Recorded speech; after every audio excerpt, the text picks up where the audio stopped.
현아와 길벗의 도시 이야기.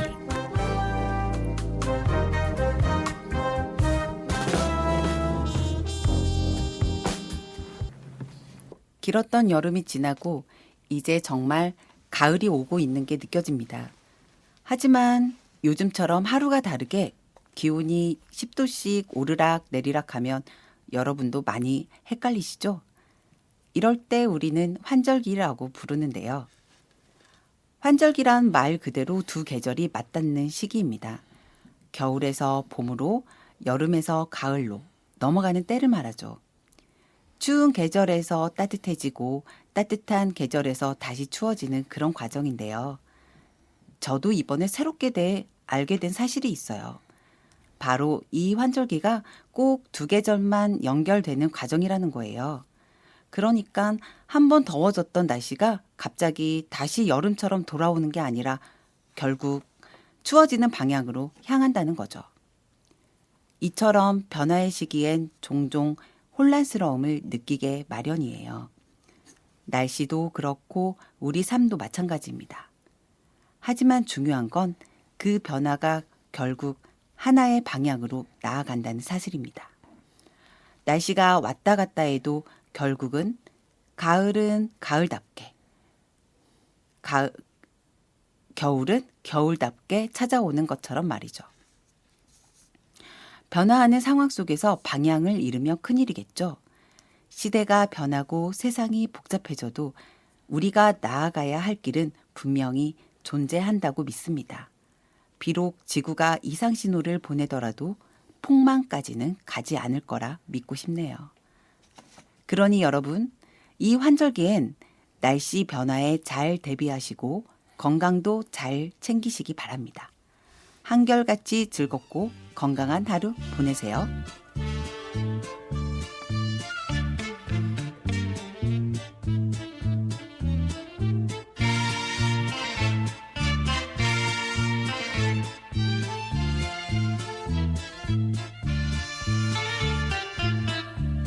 눈보라가 휘날리는 파랑천남 구두에 불러와 불러봤다 찾아를 왔다 금수나 어디로 가고 길을 잃고 헤매였던 피는 너를 벌리면서 일사이후나 올라왔다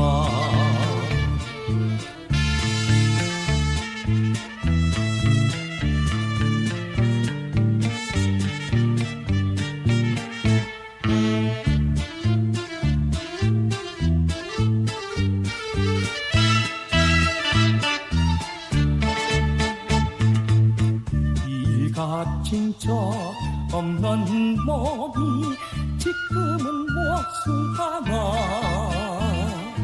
이 내 몸은 국제시장 장사치기다 그 점수나 보고 싶거나 고통도 그리워진다 영목까지 난간이에 초생딸만 내고 있었다. 현아의 문화익기. 10월은 축제의 계절이죠. 오늘은 전북에서 열리는 다양한 축제를 간단하게 소개해 드리겠습니다. 요즘 페스타라는 말을 자주 들어보셨을 텐데요. 페스타는 이탈리아어로 축제를 의미한 단어입니다. 축제, 페스티벌, 페스타 모두 축하와 즐거움을 나누는 같은 뜻이죠. 그렇다면 오늘은 전북에서 펼쳐지는 다채로운 축제들을 소개해 드리겠습니다. 먼저 김제 지평선 축제입니다. 김제 벽골제를 중심으로 열리는 이 축제는 대한민국 유일의 전통 농경 문화를 주제로 합니다. 그리고 전주에서 열리는 전주 비빔밥 축제도 있죠. 이번 올해에는 전주 종합경기장에서 열렸다고 하는데요. 전주를 대표하는 비빔밥을 주제로 한 음식 축제입니다. 남원 문화유산 야행이 있습니다. 남원 광활원을 배경으로 해서 펼쳐지는 야간 축제인데요.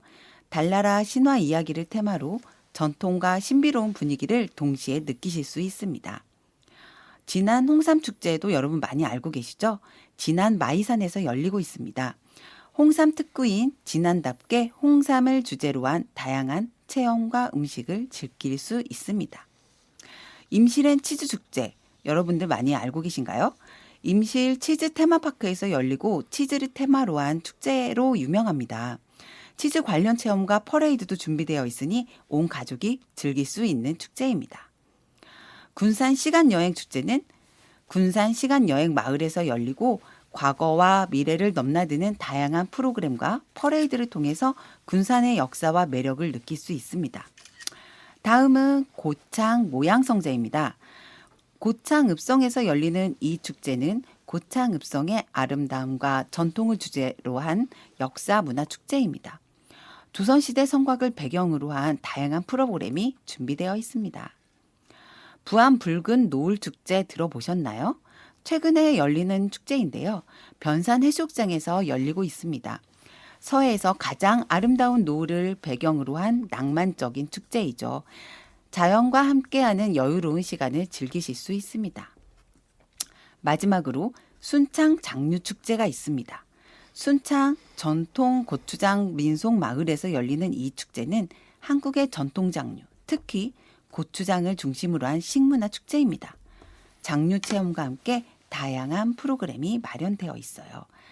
그리고 전주의 다양한 축제를 한데 모은 전주 페스타도 열리고 있으니 관심 있는 분들 꼭 참여해 보세요. 전국 곳곳에서 열리는 다채로운 축제들, 여러분도 10월의 아름다운 날씨 속에서 즐겨보시길 바랍니다.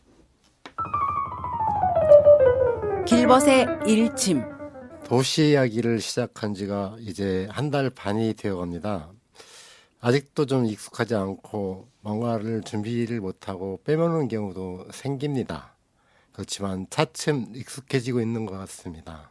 이런 처지에 용감하다고 해야 할지 무모하다고 해야 할지 특집 프로그램을 준비하고 있습니다. 인구가 줄고 지방도시가 소멸되고 있는 건 아닌지 라는 우려가 지배적인 상황 속에서도 여전히 확장되고 있는 도시계획, 이러한 도시계획에 대해 현실에 대해 우려 섞인 지적이 많은 편입니다. 도시 이야기에서 이런 이야기를 시작하는 의미로 조금 특별한 도전을 해봤습니다. 평범한 시민들이라 할 사람들이 이런 문제의식을 가지고 부산이라는 도시를 다녀오며 생각을 정리해보기로 하는 기획이었습니다. 찾았던 도시 부산에서는 영도를 찾았고 다리를 건넜습니다.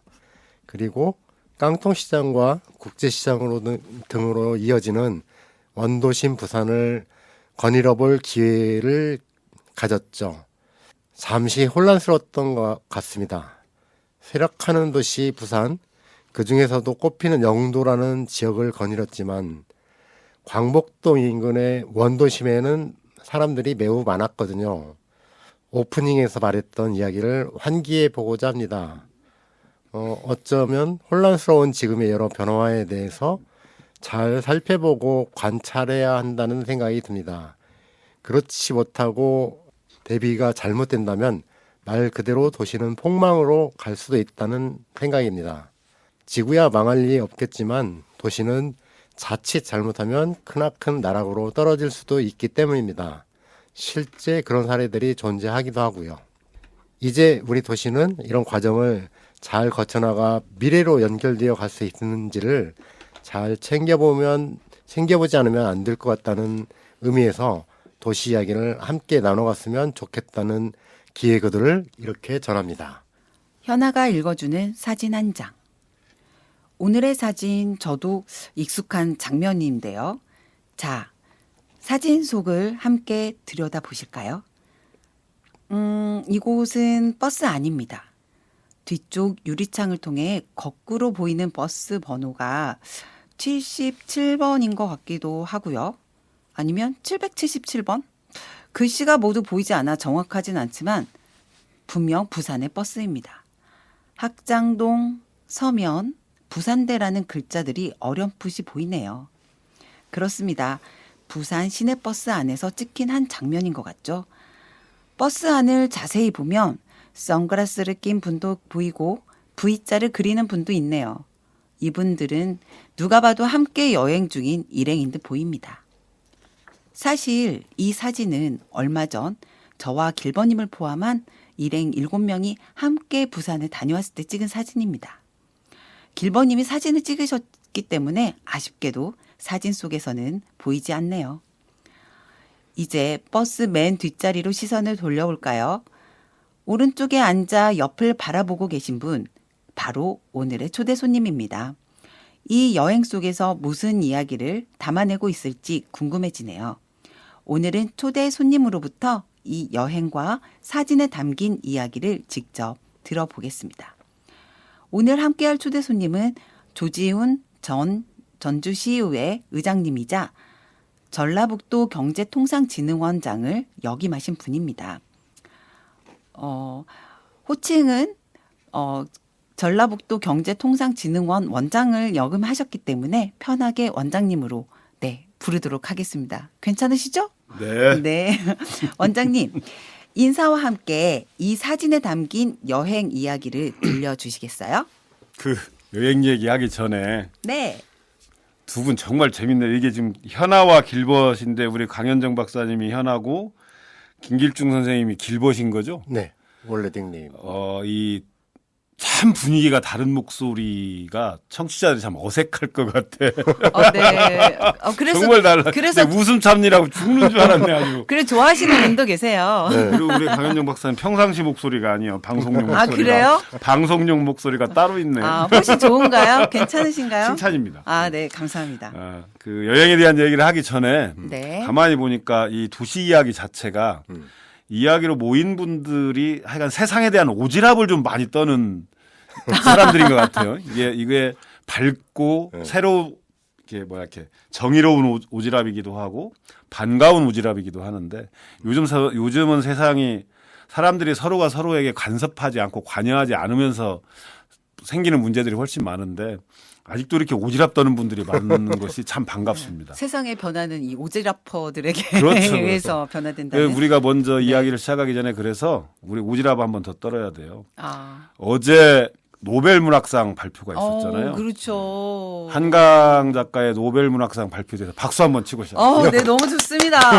저는 최근에 들었던 소식 중에 정말 저한테 행복하게 하는 소식이었어요. 유일무이한 저는 행복이었던 것 같아요. 유튜브를 듣고 있는데 속보로 한강 노벨상 떠가지고 깜짝 놀랐어요. 소리쳤어요. 저는 옆에서 이렇게 한잔 하는데 옆 사람이 알려주길래 가짜 뉴스인 줄 알았어요. 채식주의자 읽어봤어요? 아니요, 아직 다. 네. 그- 어떠셨어요? 그거 채식주의자는 하여간 좀 오래돼서 기억은 잘 안 나는데 네. 그 아이들한테 읽힐 때는 반드시 독서 지도가 필요해.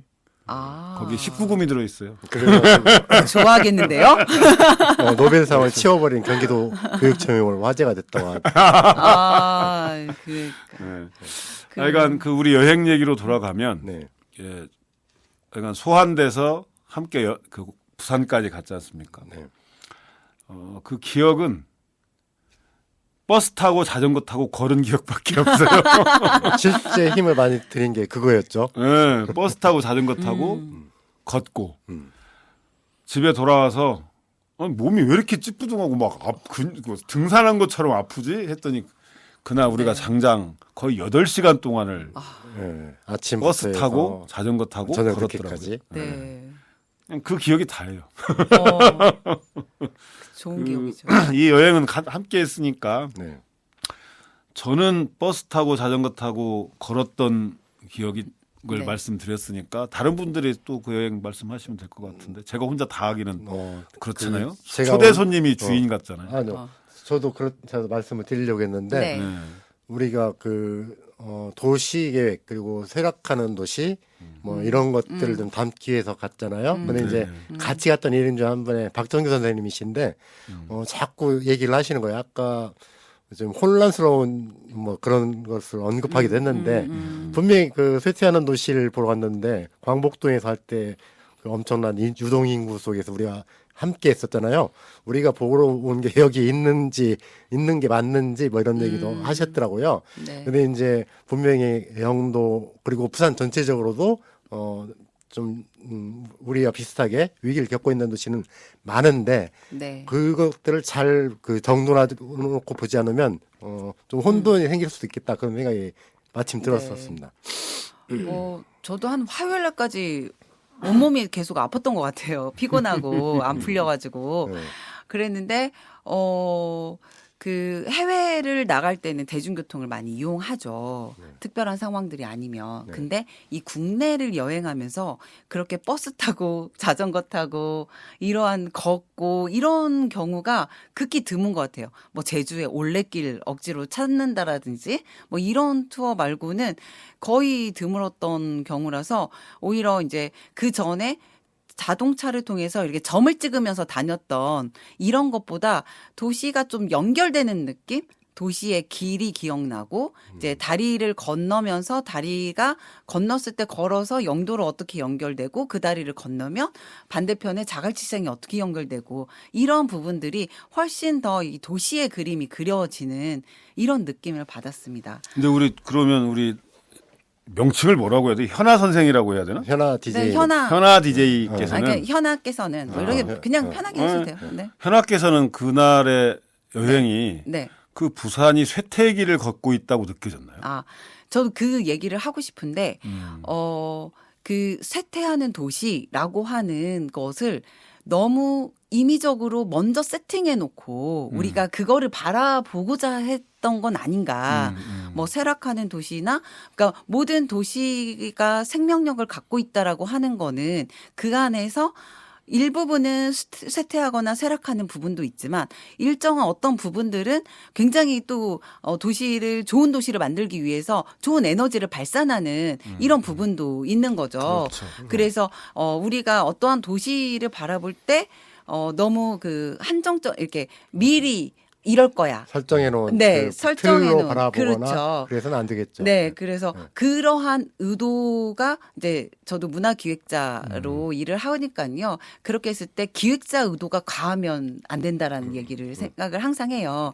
그래서 도시를 바라보는 관점도 좀 더 열린 관점으로 우리가 봐야 되지 않을까라는 근데 생각을 우리는 했습니다. 왜 쇠퇴라고 하는 단어를 자꾸만 떠올릴까요? 부산 우리 전주도 마찬가지지만 아니, 전라북도의 많은 도시들도 마찬가지지만 부산이 쇠퇴라고 하는 단어를 떠올리게 된 가장 결정적인 이유가 있었거든요.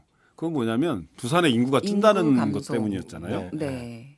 저는 이게 우리들의 그동안에 저는 60년대 후반생이고 네. 우리 현아 씨는 저 70년대생이고 후반일래요. 70년대 후반 꼭 강조하시네. 네, 후반. 네. 그 시대에 태어나서 어떻게 됐는가 우리가 이 나이 먹을 때까지 살아왔던 시간들을 생각을 해보자고요. 그러면 우리는 계속된 성장만을 바라보고 성장하는 모습만 바라본 세대예요. 그렇죠. 늘 우리는 태어나면서부터 집도 그랬잖아요. 지금의 젊은 세대들이 참 슬프고 힘든 세대인데 지금의 젊은 세대가 슬프고 힘든 세대인 이유는 우리보다 혹은 우리의 아버지 세대보다 잘 살 수 있는 구조적으로 잘 살 수 있는 세대가 아니에요. 가만히 생각을 해보세요. 우리 현아 선생도 마찬가지일 거고 저도 마찬가지고 우리 길벗 원장도 마찬가지일 텐데 우리 아버지 어머니 세대가 처음에 태어났을 때 저는 단칸방에서 아버지 어머니랑 우리 형제가 같이 살았단 말이에요. 네. 그러다 보통, 좀 옮겨갔어. 네. 전셋집 살았어. 그러다 이제 저희 집은 개인사 쪽으로 가정이 좀 많이 어려운 일을 겪어서 저희 네. 아버지가 일찍 돌아가셔서 그런 것지만 그런다 하더라도 처음에 전셋집 조그만한 전셋집에 조그만 있다가 데서 시작해가지고 아파트 우리 어머니랑 어머니 이제 홀로 되신 어머니가 열심히 사셔가지고 17평짜리 아파트 들어갔다가 24평짜리 아파트 들어갔다가 지금 살고 있는 31평짜리 아파트에 어머니의 퇴직금과 저의 이제 대출 네. 갚는 걸 합해서 31평짜리 이렇게 쭉 네. 우상향의 시대를 네. 겪었단 말이에요. 개인사도 네. 대부분이 그렇게 겪었어요. 그렇죠. 도시도 마찬가지. 우리나라 도시들이 사회 전체적으로도 그렇고 시간적으로 보면 쫙 50년대 한국 전쟁 이후에 엄청난 비약적인 그 압축 성장을 해오면서 네. 우리 눈에는 늘 성장하는 도시만을 봐왔어요. 근데 네. 그게 그게 다가 아니잖아요. 그렇죠. 그렇잖아요. 그런데 이제 우리나라가 고용 없는 성장 시대를 겪고 있고 네. 그리고 지금의 일정한 그러니까 저성장 시대를 겪고 있는 시대가 된 거예요, 이제. 그럴 이- 수밖에 없기도 하겠죠. 그렇죠. 예. 그럼에도 불구하고 우리나라 1인당 국민소득이 이제 일본을 앞섰습니다. 네. 일본보다도 앞선 1인당 국민소득을 가지고 있는 나라예요. 그런데 저성장 시대예요. 이게 사람들의 눈에 불안하게 보이기 때문에 쇠퇴라고 하는 단어를 쓰는 거지. 어찌 보면 이게 이제 이 정체기 속에서 안정화되어 가는 시기다. 저는 개인적으로 그렇게 봐요.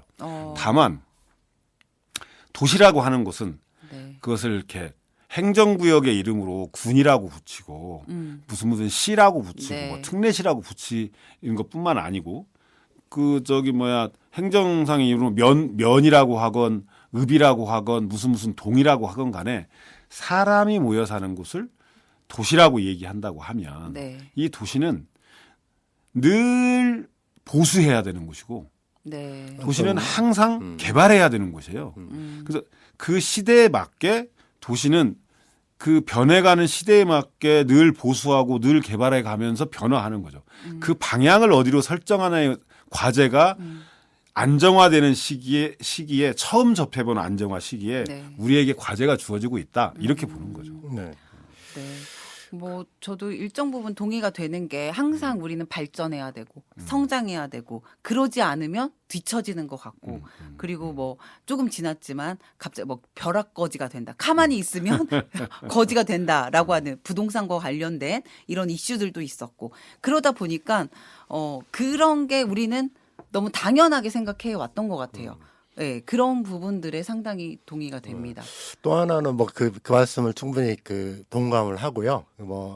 근데 이제 또 한편에서는 애초에 이제 기획 의도에서 영도가 선정이 된 이유가 이제 예를 들면 부산 영도의 베이스가 되는 게 이제 조선업 수리조선이라고 네. 하잖아요. 네. 어선들을 고쳐서 하는 그런 것들이 기반했는데 그 산업 자체가 좀 쇠퇴하고 인구가 줄고 있는 광역 도시 중에서 인구가 줄고 있는 가장 1위가 영도라고 네. 하잖아요. 네. 그 이슈들이 많이 있어요. 그래서 특히 좀 주로 제기되는 게 네. 당연히 인구가 줄게 되면 빈집이 생기고 빈집이 생기면 그게 이제 빈집 이론이라고 해가지고 디트로이트에서 그 얘기도 나중에 이제 필요하면 할 텐데 빈집이 하나 생기면 이게 확대되는 거예요. 그래서 어떤 굉장히 안 좋은 신호로 다뤄지는데 예를 들면 어떤 다큐에서 제가 이제 봤던 건데 예전에 좀 지어진 한 60년대 후반, 70년대 초반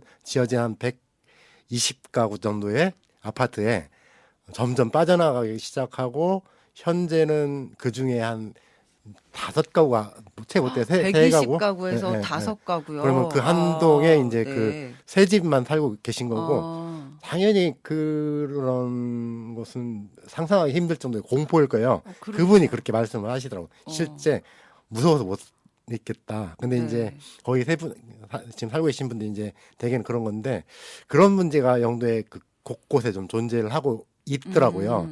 그래서 네. 영도구청 같은 경우에 빈집 문제에 대한 신경을 굉장히 많이 쓰고 있는데 그런 것들을 일종의 신호고 변화되는 시대에 대해서 신호가 있을 텐데 그런 것들을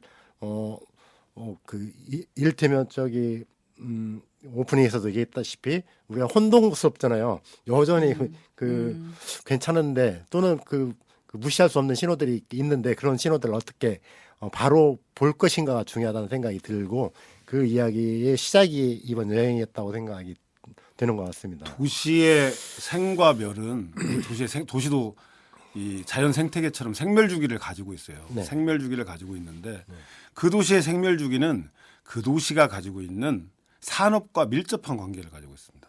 그러니까 영도가 조선 수리업의 주류를 이루었던 거기가 근간을 이루는 산업이었잖아요. 네, 그렇죠. 그런데 그 산업이 쇠퇴하는 게 이렇게 눈으로 보이는 현상이잖아요. 네. 그런데 중요한 건 영도는 어디 멀리 떨어져 있는 섬이 아니고 부산 옆에 붙어 있어요. 그래서 영도에 살면서 출퇴근해서 다른 데 가서 경제 활동하고 다시 돌아와서 영도에서 그 주거 생활은 영도에 사는 이런 사람들의 안락함과 그런 사람들의 행복 지수를 어떻게 높일 것이냐라고 하는 문제도 같이 겸해서 봐야 된다고 보고요. 도시의 생멸주기라고 하는 건 말씀드렸지만 그 지역의 산업과 밀접한 영향을 가지고 있는데 우리나라도 그거 다 겪었잖아요. 강원도 정선, 태백, 석탄 산업이 하니까 도시가 그야말로 그야말로 도시 소멸을 겪게 되는 현상이 벌어지죠. 그리고 이제 그래서 울산, 산업의 문제를 어떻게 해결할 것인가, 그 산업을 어떻게 다른 형태로 정말 이렇게 자연스럽게 물이 가지 않도록 변화시킬 것인가, 이런 계획도 도시의 미래를 만들어가는데 가장 중요하게 다뤄야 될 문제 중에 하나다. 이것까지도 고민해야 되는 거죠. 근데 이렇게 사람들을 불안하게 만드는 요소가 저는 그게 항상 걱정이 돼요. 그러니까 우리가 이 자본주의 사회에서 그런 생산성이나 뭐 이런 부분들이 노동이나 생산에 대한 방향이 AI나 이런 것에 침해를 받는다라고 사람들이 많이 생각하는 이런 불안. 그리고 이 더 이상의 산업화라고 하는 것이 더 이상 성장하지 않는 뭔가의 그런 고용 없는 성장 내지는 이런 것에 의해서 사람들이 끊임없이 이 불안감을 더 이렇게 자극시키고 있지 않나. 실제 저희 그냥 개인 살아갈 때는 그렇게 괜찮잖아요. 네. 근데 이제 이거 좀 다른 얘기인데 얘기가 엉뚱한 얘기가 좀 나와서 그러는데 이런 거예요. 컴퓨터가 엄청나게 발전을 했잖아요. 그 기계화가 이게는 기계가 전산과 합해져서 그냥 그야말로 로봇 세상이 되었잖아요. 그렇게 전산화가 이루어지고 그런 로봇화가 이루어지는 궁극적인 이유가 뭐에 있었냐면 인간의 노동 강도를 높이지 않고도 예전에 했던 일들보다 효과는 훨씬 더 높이 거양하는 방식을 만들어내기 위해서 전산화, 기계화, 로봇화가 만들어진 거잖아요. 근데 이게 이제 거꾸로 쫓아내는 거지 이제. 사람을 지배하려고 해요. 그리고 어떤 현상이 보냐면 아까 AI 얘기했잖아요. 이 AI에 대한 사람들의 불안감이 커요. 그렇죠. AI에 대한 사람들의 모르기도 불안감이 하고. 큰데 모르기도 하고. 그런데 예를 들면 가장 먼저 생계의 위협으로 다가오는 직업군이 있어요. 직종들이 있죠. 예. 일본어로 통번역 하시는 분들, 통역 번역 하시는 분들. 통번역사들은 이제 몇백만 원을 주어서 통번역이 필요한 게 아니고 단돈 3만 5천 원짜리 AI 그 프로그램 쓰면 한 달에 3만 5천만 원 되면 80% 정도의 통번역이 이루어진단 말이에요. 그런데 여기서 바로 봐야 될 게 있어요. 뭐냐면 그 AI가 통번역한 것들이 제대로 됐는가를 검수하는 사람은 또 있다는 거예요. 그러니까 최고 레벨의 엔지니어나 최고 레벨의 사람들은 여전히 권한을 가지게 돼요. 우리가 컴퓨터 세상이 디지털 세상이 발전하면서 없어질 직업군 중에 10여 년 전에는 의사나 이런 데도 직업이 없어질 거라 그랬다가 우리 김 원장님도 의사잖아요. 의사라는 직업은 절대 아무리 디지털이 발전해도 인터넷이 발전해도 없어지지 않는다고 이미 이제 결론이 났어요. 그게 뭐예요?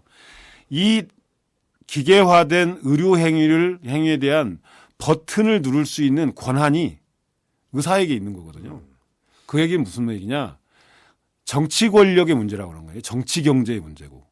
그래서 이걸 어떻게 사회적으로 재배치하냐의 문제이지 두려움의 대상이 아니라고 하는 거죠. 그래서 저는 제가 이제 그 약간 이제 좀 다른 얘기일 수도 있는데 이 AI 관련해서 불안감을 조장하는 정치 경제적인 움직임이 불쾌하다. 그러니까 예를 들어서 이 기계를 처음에 도입했을 때도 인간의 노동이나 이런 부분들을 좀 더 기계가 자유롭고 편하게 기계가 많이 해서. 차지할 것이다. 뭐 노동이. 기계 파괴하고 옛날에 그런 일 많았어요. 산업혁명 처음에 시대에. 예, 그랬잖아요. 그러니까 지금 어떻게 보면 AI도 마찬가지로 인간을 상당히 불안하게 하는 요소로서 지금 AI가 등장하고 있고 이런 거를 조장하는 사회 분위기가 있다.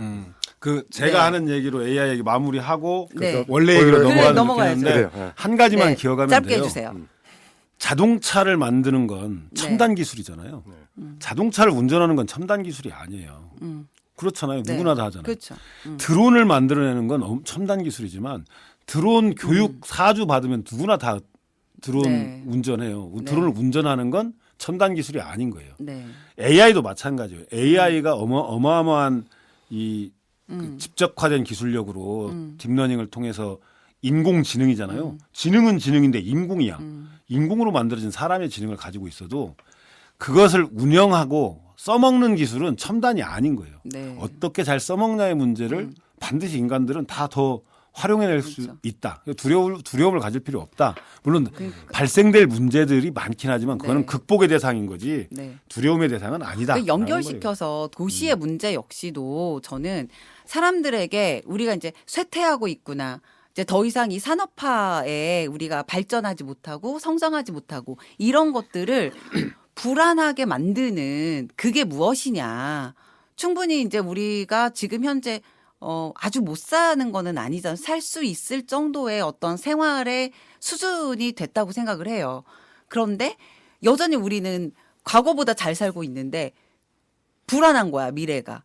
그런 것들이 어디로부터 나오냐라고 하는 그런 것이 저는 사실은 좀 다시 바라봐야 될 지점이 아닌가. 어찌 보면 다가오는 변화에 대한 본질적인 이해를 못하고 그 하는 문제에서도 연관이 되겠죠.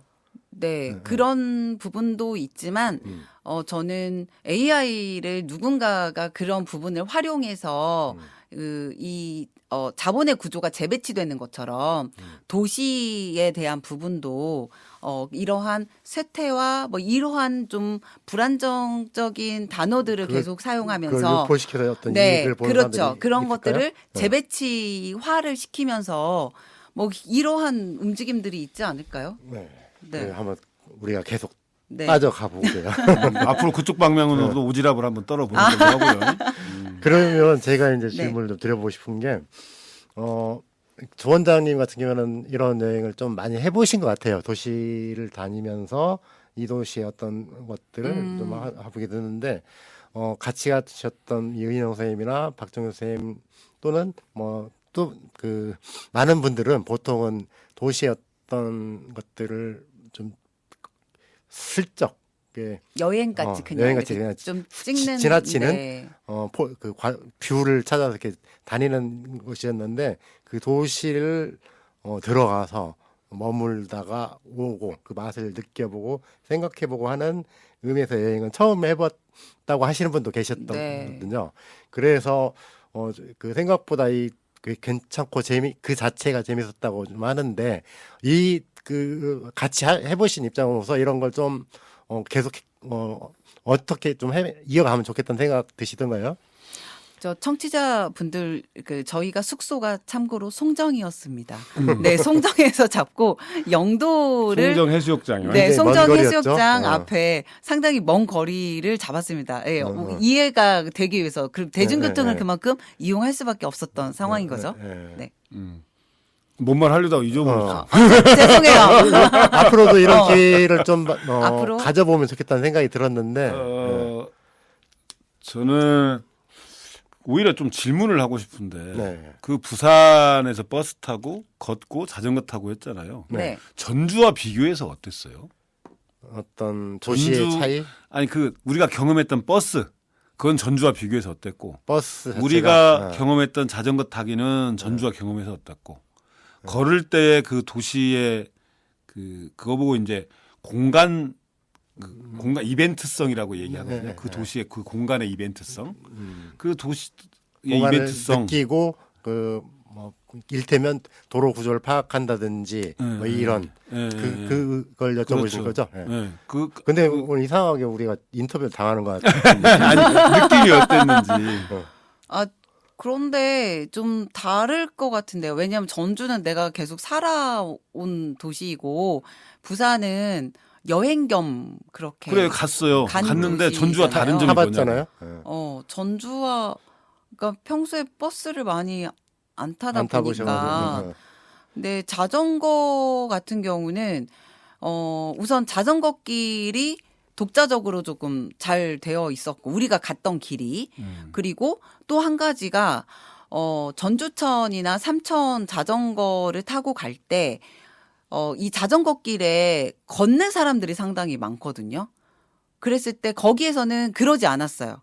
그러니까 도보에서는 사람들이 걷는 사람들이 자전거와 있고 그 자전거길에서는 보행자를 좀, 예, 확실히 분리해서, 구분을 하고 그게 위험하다라는 인지가 있었던 것 같아요. 그 길을 다니는 사람들은. 그래서 전 자전거를 타면서 항상 좀 불안했거든요. 앞에 사람이 있거나 자전거 길에 있을 때. 그럼 자전거 길에 대한 인식이 전주보다 좀 높다.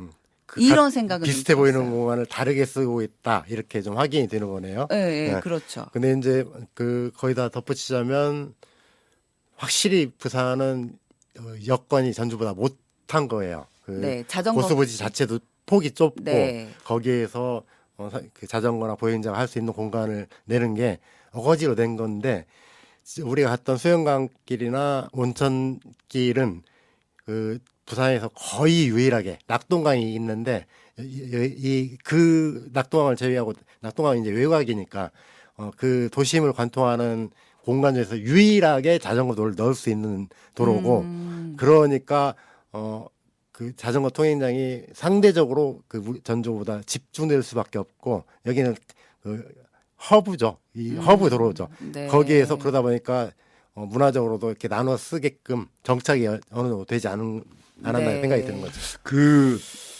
우리가 숙소를 잡았던 송도에서 자전거길 본 송정. 적 있어요? 송정에서 자전거길 본 적 있어요? 아니요, 없었죠.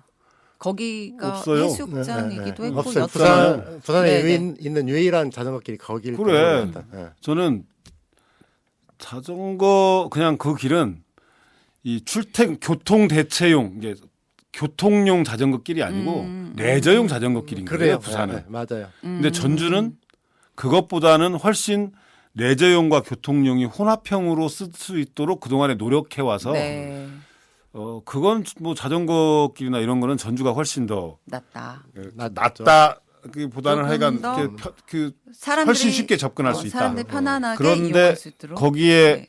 저는 느낀 점은 뭐였냐면 부산하고 전주하고 다른 점을 굳이 찾으려고 하니까 이렇게 말씀하신 거지. 그렇죠. 부산 영도다리와 자갈치 시장까지의 그 이제 공간 연계성 뭐 이렇게 표현하는데 그거 외에 다른 점이 있나요? 다른 점이 진짜 전주라고 하는 도시와 부산이라고 하는 도시가 이래서 다르구나라고 하는 걸 느낀 점이 있나요? 도시에서 그렇게 느껴지는 맨날 버스 타고 다니고 맨날 그 하루 종일 자전거 타고 걸었는데도 전주와 이게 확실히 다른 도시구나라고 느꼈던 거. 그 큰 차이는 없는 것 같아요. 도시가 다 같기 때문에 그래요. 그렇죠. 도시가 다 같기 때문에 그런 거죠. 그 이제 그거 보고 아까 제가 조금 전에 공간 이벤트성이라고 얘기했잖아요. 공간 이벤트성을 높이는 데 굉장히 중요한 요소가 공간 속도와 그리고 공간 배치예요. 그러니까 그러니까 공간에 그 도로 영도 다리를 넘어설 때 대부분의 차들이 쌩쌩 달리지 않잖아요. 그리고 사람은 걷고 그 자갈치 시장은 매우 차들이 느리게 걷고 사람이 다니는 길이 훨씬 더 넓고 이 공간의 속도가 이벤트성을 높여주는 거거든요. 그래서 영도다리에서 자갈치 시장까지의 그 섹터만 부산의 특성과 고유성이 살아있지 나머지는 다 똑같아요. 뭐 해운대나 그렇죠. 그래서 영도를 사람들이 많이 찾는 이유 중에 하나도 그렇죠. 그런 게 있죠. 그렇죠. 네. 거기 그 영도에서 느낄 수 있는 느낌이 다른 도시와 다르기 때문에 찾아가는 거죠. 네. 그렇죠. 그래서 저는 전주도 마찬가지라고 해요. 우리가 지금 도시와 관련된 이야기를 하고 있잖아요. 네, 네. 이게 제 개인적인 견해인데 네. 전주가 살아갈 길은 전주에 여기서 방금 제가 계속적으로 네. 말씀드린 도시는 늘 보수해야 되고 늘 개발해야 되는 게 도시인데 중요한 건 그 방향성이라고 하는 거죠. 네. 도시의 개발 방향과 보수의 방향이 어디나 있는 똑같은 도시를 향해서 갈 것이냐. 전주의 독창성을 키워나가고 시민들의 창의성을 키워나가는 방향으로 도시를 끌고 갈 거냐. 이게 핵심 키워드라고 하는 거죠. 아. 네.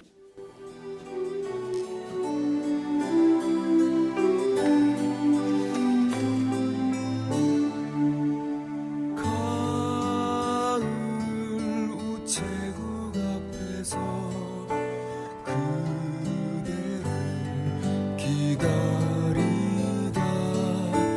노란 은행잎들이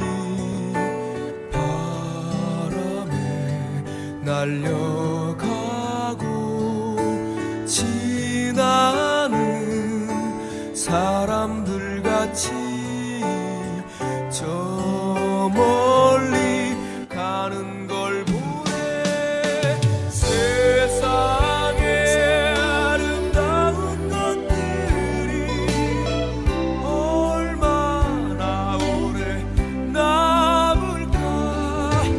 한여름 소나기 쏟아져도 굳세게 버틴 꽃들과 지난 겨울 눈보라에도 우뚝 서 있는 나무들 같이 하늘 아래 보는 것이 저홀로 설 수 있을까.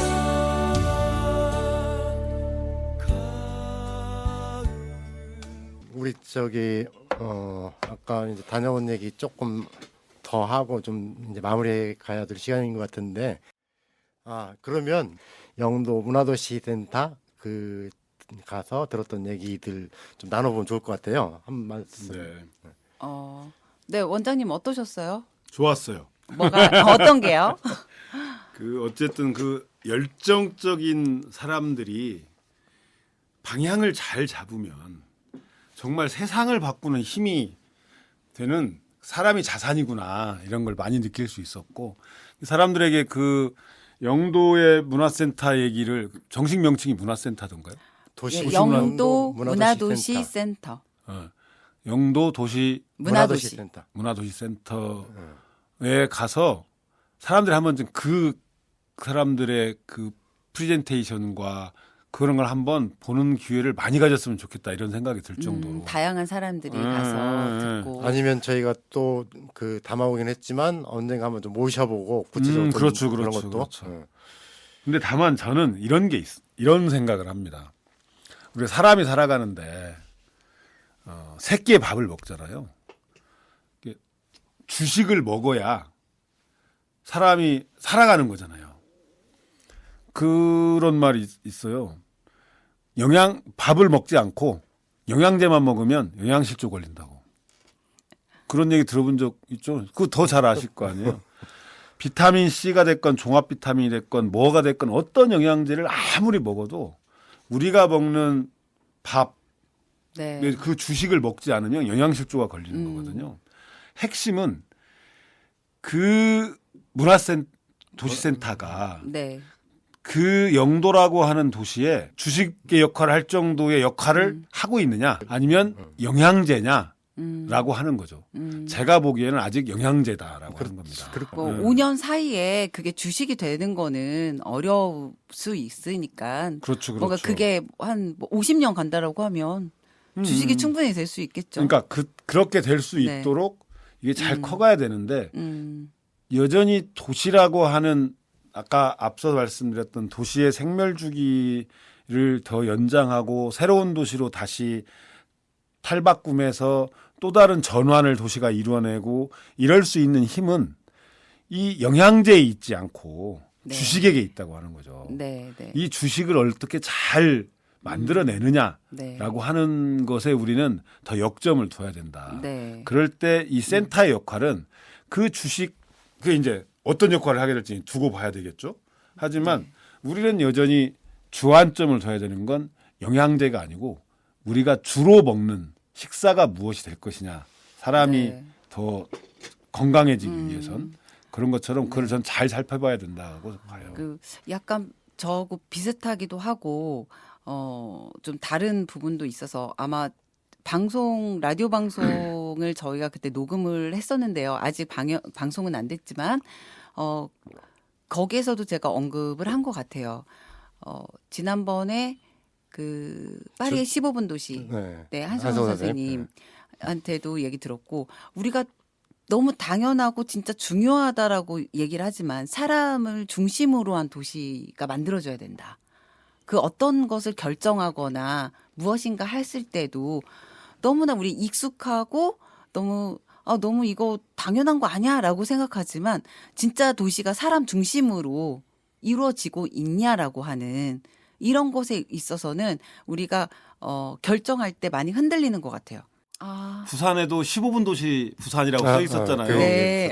아, 우리가 아는 15분 도시는 네. 사람들이 살아가는데 필요한 생활상의 지원 프로그램. 네. 그거 쉽게 말하면 네, 마트에서부터 접근성, 삶의 마트에서부터 접근성. 각종 의료 서비스, 생활 네. SOC까지가 네. 내가 살고 있는 15분 도시 안으로 들어올 수 있도록 도시를 재배치해서 네. 그래서 그런 도시로 전환시키는 것이 우리에겐 15분 도시잖아요. 네. 뭐 그렇게 가자고 하는 것이 15분 도시를 처음 주창한 그 사람의 말이기도 했고 그거를 실제로 실현한 파리의 이달구 시장의 목표이기도 한단 말이에요. 네. 근데 부산의 15분 도시는 네. 우리가 알고 있는 15분 도시하고 달라. 그건 15분 네. 도시가 아니에요. 그러니까 이쪽에서 이쪽까지 거리가 먼데 이거를 15분 안에 빠른 속도로 주파하는 도시를 초등학교를 가도록 만드는데 이 아이를 어떻게든지 비행기를 태워서라도 15분 안에 가도록 하겠다 이 말인 거거든. 전혀 이거는 다른 얘기예요. 그러니까. 도시를 그 전환을 통한 도시의 새로운 생명력을 불어넣는 방식이 아니고 그냥 뭐라고요? 공상 속의 얘기지. 아니 이건 진짜 큰 위험한 말씀인 그러니까 거예요. 무엇을 위해 도시를 만드냐. 그렇죠, 그렇죠. 네, 예. 그것이 다른 것 같고요. 저도 이제 한 말씀만 보태면 그 문화도시 얘기에서 그러니까 보통은 그 처음에 이제 그런 네. 컨셉을 그 이야기하셨을 때 예술 그러니까 음악, 미술, 네. 공예 장르적인 이런, 속성을 가진 그런 예술. 것들로 네. 도시를 어떻게 한다는 게 선뜻 이해가 가지 않았거든요. 네, 그래서 네. 그 예술인들을 모여 살게 하고 뭐 이런 건가 싶었는데 네. 그게 아니라 사람들의 삶 자체를 문화적 네, 그, 문화적인 접근으로 접근을 통해서 도시 그 변화를 자체가 하자. 그 도시의 어떤 활력의 그 방법이 될 수 있다 이렇게 그 접근을 네. 하고 한 것이 그 굉장히 신선하게 좀 느껴졌거든요. 네. 관심이 많이 갔는데 차츰 뭐 이런 얘기를 좀 네. 나눠가도록 하면 좋겠다는 생각으로 마무리하면 하죠. 뭐. 네. 여기서 이제 저기 네. 뭐야 퀴즈. 퀴즈? 우리가 문화도시 얘기하고 네. 뭐 문화 얘기를 많이 하잖아요. 네. 교과서적으로 네. 문화가 무슨 뜻이에요? 문화가 뭐예요? 문화가. 문화에 대한 정의는 이제 여러 가지가 다양하게 있죠. 다양하게 하는데 통상적으로 저는 통용되는 텍스트가 몇 가지 그 있잖아요. 이제 타일러의 논의 같은 경우는 그러니까 인간 생활에서 살아가는 방식에서 뭐 법이 되든 그게 예술이 되든 이런 모든 관습이 체제 이런 것들을 다 통합적인 것으로 얘기를 해요. 그렇죠. 그렇죠. 네. 그것을 통틀어서 네. 개인으로 보면 학습된 전달 체계, 학습된 의사소통 체계 아닙니까 문화가? 이게 이제 여러 가지 네. 이론에 따라 다르게 네, 문화를 얘기를 네, 하지만 네, 네. 이거를 다 그 다른 이론들을 싹 해서 한꺼번에 이걸로 하나의 단어로 이렇게 묶어보면 어떻게 해야 돼라고 이렇게 찾아보면 학습된 서로가 서로에게 학습된 의사소통 체계, 전달 체계를 통칭해서 문화라고 네. 얘기할 수 있는 거거든요. 뭐 생활 양식이다 그렇죠. 뭐 이런 걸로 다그 표현하죠. 소통이 가능해야 되는 거잖아요. 네. 그런 걸로 돌아가서 문화라고 하는 걸 해석하고 다시 들여다보면 어떤 방향으로 문화도시라고 하는 것을 만들어 가야 될까가 저는 그 텍스트에 나와 있다고 봐요. 네, 네 맞습니다. 그러니까 이 한국에서는 문화 예술을 같이 쓰잖아요. 그러다 보니까 문화 예술, 너 문화 예술 어떤 활동해? 그럼 나 요즘 글쎄 영화를 언제 봤지? 이렇게 그렇지. 장르적인 생각을 한다고요. 독서, 뭐 문화예술 활동 뭐예요? 그러니까 그게 더 헷갈리게 만드는 거고 이제 저는 계속 중요한 게 문화 사업과 예술 사업을 구분해야 된다라는 얘기를 하거든요. 문화 안에 예술이 들어와 있는 네, 거죠. 들어가 있는데, 그러니까 문화는 좀 더 삶과 연결되어 있는 이런 중심으로 봐야 되고, 그 예술의 영역은 예술가들이 이 도시에서 창작할 수 있는 환경을 만들어준 거다. 진짜 예술의 진흥을 위한 방향을 확실하게 가야 된다라고 하는 주장한 제가 한 8년, 9년 전부터 훌륭해요. 계속하고 있습니다. 훌륭합니다. 그래요. 네. 저희가 이제 또 다음 코너가 마련되어 있으니까요. 네. 다음 코너는 옹고지신 전주. 옛것을 익히되 새로운 것을 배우는 것. 이것이 혁신이 아닐까요? 나를 지키면서도 끊임없이 변화하는 것. 바로 옹고지신 전주를 이야기해 보겠습니다. 이 코너는 시절이 변해도 사람도 바뀌지만 전주에서 이어갔으면 하는 것들 그리고 바뀌었으면 하는 것들에 대해 이야기를 나누는 시간입니다. 오늘 모신 분은 삼선 시의원 출신이자 사선인데요. 사선입니까? 죄송합니다. 네, 시의원 사선 시의원 출신이자 대형마트 의무휴일을 이끌어낸 조지은 원장님입니다. 새로워지면서도 활력을 얻어가고 미래로 나아가는 전주를 위해 원장님께서 어떤 이야기를 해주실지 기대가 또 됩니다. 네, 그러면 저희가 원장님께서 생각하시는 전주 어떤 부분은 좀 지키고 어떤 부분은 좀 더 나아가야 될 것 같은지 변화해야 될 것 같은지 네, 이런 생각을 궁금합니다. 전주 전체를 지켜야 되고요. 전주 전체를? 전체를 지켜야 되고 전주 전체를 바꿔야 돼요.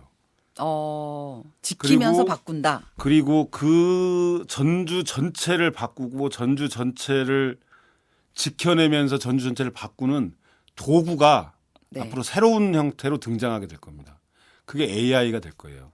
AI. AI라고 하는 게 인공지능이잖아요. 네. 인공지능이 뭐예요? 그냥 우리 그냥 뉴스나 네. 신문이나 방송에 나오는 것 제일 많이 쓰는 언어가 딥러닝이잖아요. 네. 지가 학습하는 거, 걔를 학습시켜 주는 거잖아요. 그렇죠. 이 학습을 통해서 새로운 것들로 어느 정도냐면 네. 제가 영화 이번에 전주에서 국제 단편 영화제를 했어요.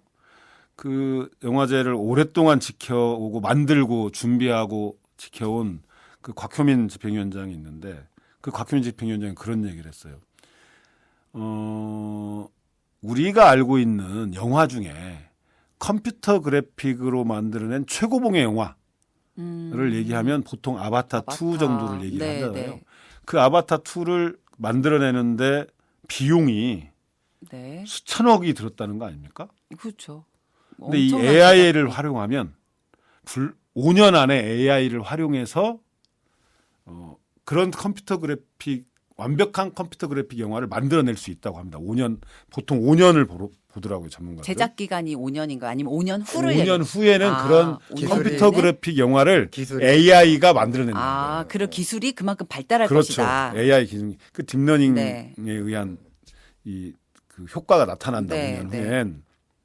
그러면 수천억짜리 영화를 5억, 6억이면 만든대요. AI를 가지고 하면. 네. 이게 엄청난 변화의 시대를 앞두고 있는데 네, 네. 전주는 근데 맨날 과거의 것을 자산으로 삼아서 이 과거의 자산을 가지고 미래를 바라보고 현재를 바꾸는 거거든요. 근데 전주는 자꾸 방향을 과거로 돌리려고 그래. 자꾸 옛날 걸로 돌리려고. 이거는 온구지신이 아니에요. 그럼 바보짓이지. 바보짓신이죠, 그거는. 그래서 전주 전체가 그동안에 우리가 지켜온 전주는 한옥마을을 비롯해서 한옥마을이 현재 가지고 있는 한옥마을의 형태, 그리고 한옥마을이 가지고 있던 가치, 네. 한옥마을이 조성됐던 시대의 정신, 네. 지금 한옥마을을 찾고 있는 그 사람들이 자산인 거고요. 네. 이런 것까지를 모두 포함한 전주의 과거의 것을 자산으로 삼아서 미래로 가는 전주의 길을 통째로 바꿔내는 작업을 해야 된다.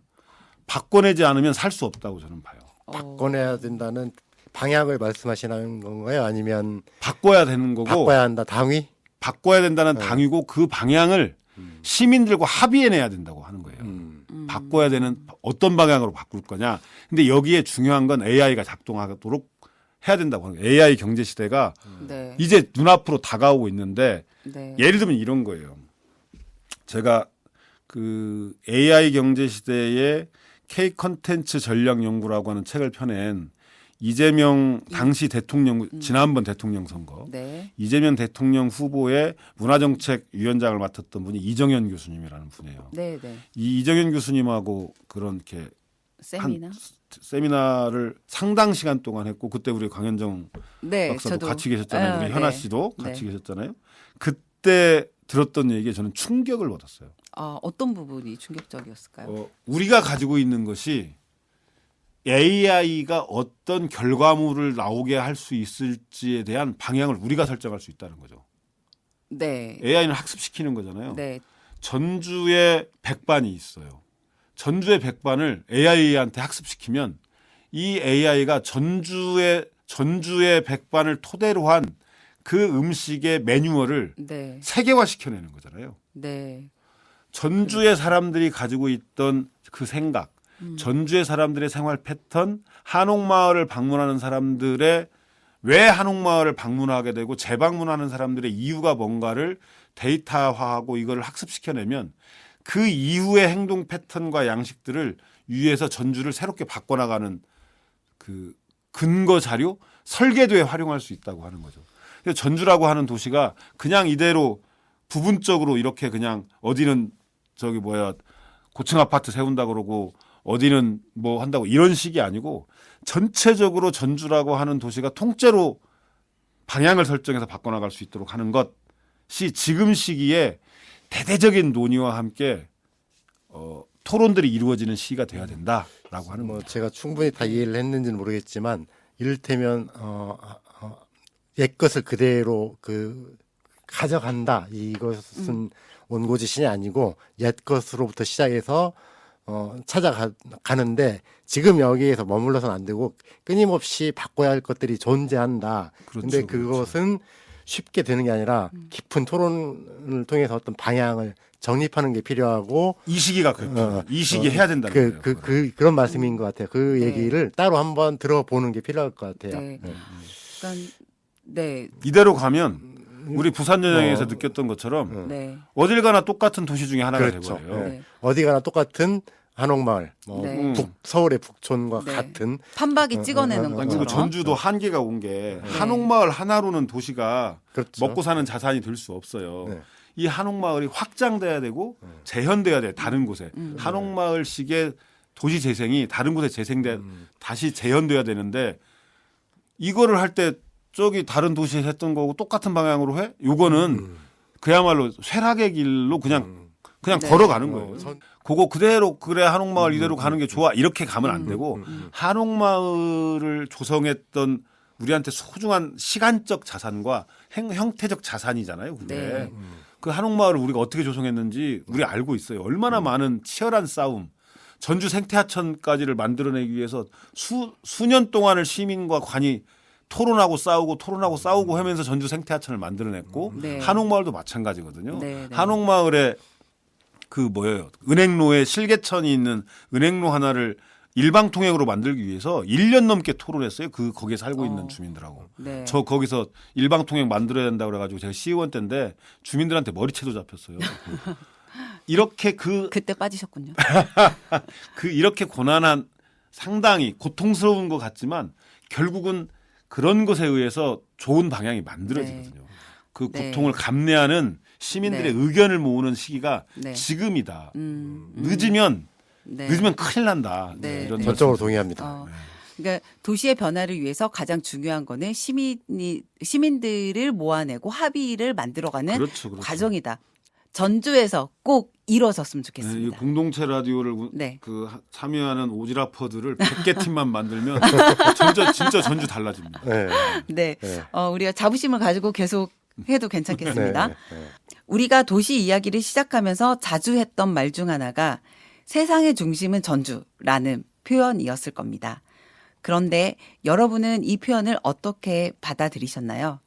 아마도 너무 거창한 얘기 아닌가? 또는 전주가 정말 세상의 중심을 꿈꿀 수 있을까? 라고 생각하셨을 수도 있겠죠. 저 역시 회차를 거듭하면서 그 말이 정말 가능한지에 대해 솔직히 확신이 서지 않을 때도 있었습니다. 하지만 이야기를 이어가다 보니까 전주가 무엇을 향하는지 그리고 그 목표를 위해 어떤 생각과 노력이 필요한지 조금씩 더 명확해지는 것 같아요. 또 다른 관점에서 보면 서로 다른 생각들이 모일수록 우리가 어떤 방향으로 좁혀 나가야 할지도 자연스럽게 드러나겠죠. 확실한 건 이런 이야기를 나누는 과정 자체가 우리의 생각을 정리하고 도시의 미래를 조금 더 분명하게 만들어준다는 것입니다. 결국 여러 사람의 의견이 오가면서 더 구체적이고 실현 가능한 방향이 찾아지지 않을까요? 오늘도 도시 이야기를 이렇게 마무리하면서 앞으로도 계속해서 많은 분들과 이야기를 나누며 새로운 길을 찾아가길 기대해 봅니다.